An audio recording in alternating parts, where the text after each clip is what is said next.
We're so classy now. Hi, children. Jersey Shore family vacation. Welcome to episode 32? April 24th, 2020. Yep.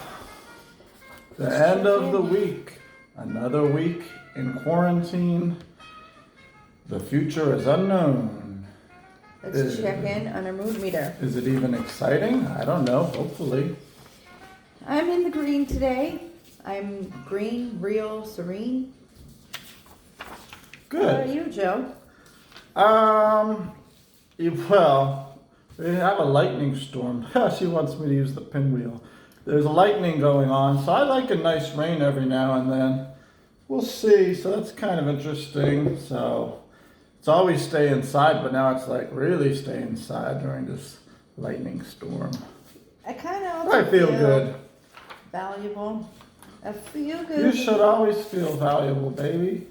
Well, the reason I am saying this now is because I want to thank everybody for your beautiful responses, and I'm glad that I am inspiring. I have been receiving such meaningful replies back to the emails that I had sent out today. So it means a lot, and I just wanted to take a moment to thank you. Good. Awesome. Thank you, everyone, for the kind words and support. Good. Okay, so it is Teach Your Children to Save Day. Save money? Okay, well, you know me, I'm always going to make a wise guy remark. How are people going to teach their children that if they don't know how to do it themselves? Audience saying, good point, Joe. We live in such a culture of being in debt. And we could get in a fight about this. But the old school way of only buying what you already have the money for and not going into debt, not taking out loans, it's a We're going to get into an argument. I was going to call it a fail-proof Education. system, a foolproof system. Either way, it works because it's just What about if you simple want to plus and further minus. your education, Joe, and don't have the luxury? If you're Some smart people enough, don't have the luxury. The college will want you. They'll Yeah, give but you if an you're honorary. past you're past an honorary. I'm not going to become a pastor, you know. I'm not going to go out to pasture. I don't even believe in Louis Pasteur. He might just be lucky, really, with his germ theory. It's only a theory, folks. Once again, I'm a go back to genius. theories. I'm not really a genius. I just make good word connections. Like my Aunt Wilma and the Orange Barns. We like wordplay. We like connections. Lots of geniuses. And we love Wawa. Humble geniuses. Right. Oh, you know what? That actually brings me to one of my points I was going to make. Now, this is the type of thing everybody will get mad, but that's only if you don't hear me out. It's about Trump. I'm not going to say Trump is a good president. I'm not going to say he's a smart man. But I'm going to say I think a reason why a lot of people dislike him is because they feel like he's so confident, yet maybe not competent. Maybe he's not so smart. And people see a person that has so much more power than them, so much more wealth than them, and if you like money, so much more successful than them. And they see this idiot who has so far achieved more. And I'm not saying he's an idiot. I'm saying this is why people don't like him. It's the envy of that confidence that they don't think he should have. It's very easy to dislike someone who you consider to be overconfident, and he's like a great example of that. Not overconfident and humble. But on some level, the defenders will say, well, $2 billion ought to make you pretty confident, you know? And then people say, oh, well, his father gave him that money. Well, most of our fathers gave us $1 million. The average person would probably blow it within the first year. So I don't know. That's the whole thing, though. But if you want ratings, you got to talk about Trump. Yeah? Oh, well, it's a Hairball Awareness Day. Well, that's good because, you know, well, that's pretty cool. I like that day. Pig in a Blanket Day? Okay, so you're going to say pigs in a blanket when you're here sitting next to somebody born in Krakow, Poland, where we call it alupki.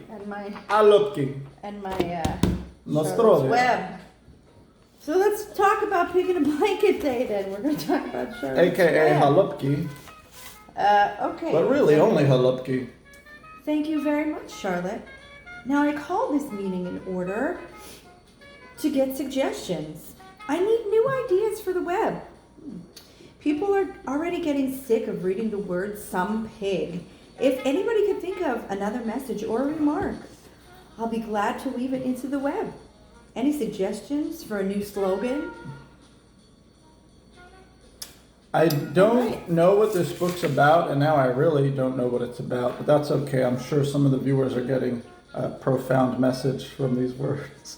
It's all coming together. People get my messages. There's actually, they say in some of the ancient texts, like in some of the ancient Hebrew texts, it's not even the meaning so much as it is the repetition and the rhythm of the words, and it has some kind of sacred quality.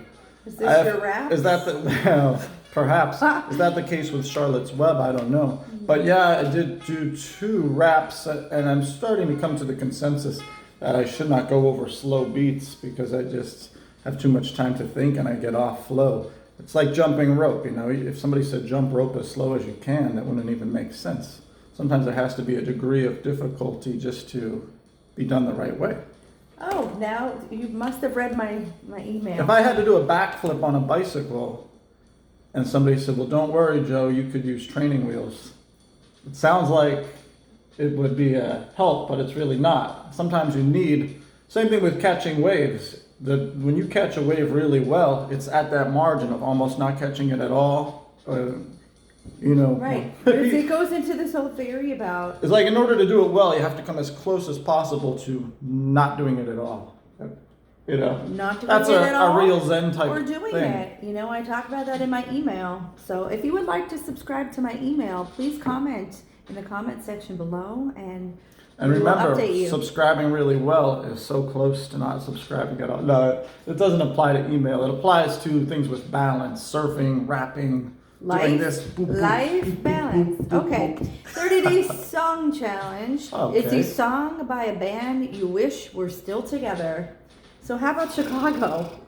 Oh, yeah. I know. Well, 45 or 64. Mm-hmm. Everything considered, they are kind of together. It's just that Peter Cetera tours separately, and I've seen both Cetera and Chicago, and if you like the musicianship, Chicago's great with the brass, and if you like your top 40 hits, you go with Peter Cetera, and they're both great. So it's really, you could still get your value with Chicago. So they are broken up, but the band I would like to see get back together is, I don't know.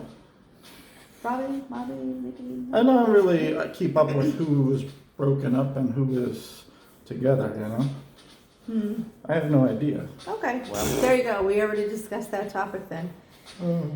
Nutrition. Oh, sometimes you don't feel hungry, but you have to eat before your workout. So that's when you need this. What is this anyway? Where is the rest of it? Well, this is all they need to see. You just throw your oatmeal in here, your cream cheese, your peanut butter, honey, and if I used to do this all the time. Blender? People, a blender? Well, I figured they'd figure that. But I used to work out all the time on an empty stomach, and that's not a good idea. You could get really cut up and look in shape, but you're going to be miserable because you're torturing your body. It's like, I expect this of you, but I'm not going to give you anything to accomplish it. So if you just need your nutrients in and you're not all that hungry, use the blender, oatmeal, peanut butter, cream cheese, protein powder. Good to go. And you didn't have to puke just thinking about eating Glad it. he washed it out. All right, anyway, you guys... Any way you want it, that's the way you need it. Any way you want it, all right, all right. All right, you guys have a great Friday. Talk to you soon. Diablo coño.